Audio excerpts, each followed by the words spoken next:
Assalamualaikum warahmatullahi wabarakatuh. Bismillah, alhamdulillah, wassalatu wassalamu ala rasulillah. La haula wa la quwata illa billah. Sahabat yang kami banggakan, kesempatan ini marilah sedikit kita mengingat kembali apa yang diajarkan oleh guru-guru kita mengenai apa yang harus kita siapkan dalam melaksanakan ibadah kita. Ibadah mahdhah kita ataupun ibadah ghairu mahdhah kita. Guru-guru kita mengajarkan kepada kita, kita harus mempersiapkan an-niyatu wal imsaku. An-niyatu, niat kita harus tata sebelum kita melaksanakan segala hal. Rasulullah Shallallahu Alaihi Wasallam bersabda, "Kam min amalin yatasawwaru bisuratin a'malid dunya, fayasiru bihusnin niyah min a'malil akhirah." Berapa banyak amal yang terlihat seperti amalan dunia, karena bagusnya niat, maka akan bernilai istimewa, akan bernilai ibadah.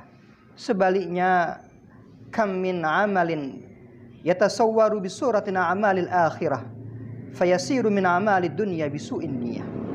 Berapa banyak juga amalan yang terlihat seperti amalan akhirah, seperti sedekah kita mungkin, tapi karena buruknya niat, maka amalan tersebut hanya sekedar menjadi amalan dunia.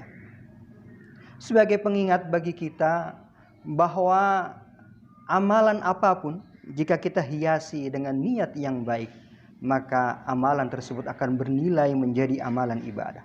Mungkin tidur kita, mungkin makan kita, jika kita hiasi dengan niat untuk beribadah kepada Allah Subhanahu wa Ta'ala, maka amalan tersebut akan bernilai lebih, bahkan bernilai ibadah.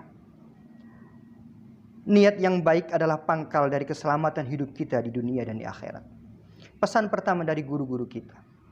Pesan kedua, al-imsaku. Kemampuan kita dalam menahan diri.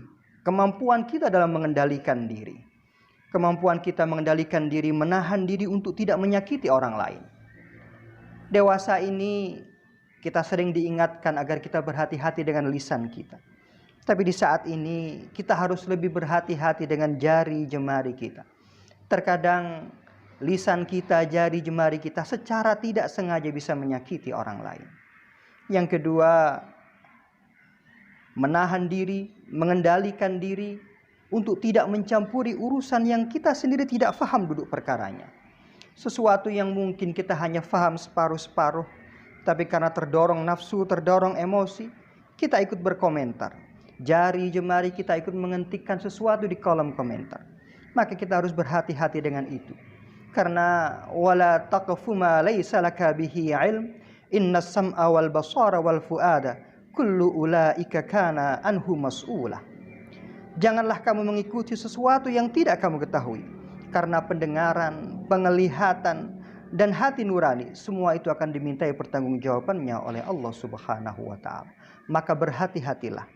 Bukan perkataan orang lain yang akan menentukan keselamatan hidup kita di dunia dan di akhirat. Bukan postingan orang lain, tapi apa yang kita katakan, apa yang kita posting, apa yang kita ketik bisa berpengaruh terhadap keselamatan kita hidup di dunia dan di akhirat. Semoga yang sedikit ini bisa menjadi bahan muhasabah bagi kita untuk menata niat dalam setiap pergerakan kita, untuk selalu mampu menahan diri, mengendalikan diri agar tidak menyakiti orang lain, bahkan mungkin dalam keadaan kita tidak sengaja. Semoga yang sedikit ini bisa menjadi manfaat. Tiada niat untuk mengajari, tiada niat untuk mengingatkan, tapi ini hanyalah sebagai kewajiban kita sebagai seorang sahabat untuk mengingatkan hati kita, untuk mengingatkan diri kita dan sahabat-sahabat kita.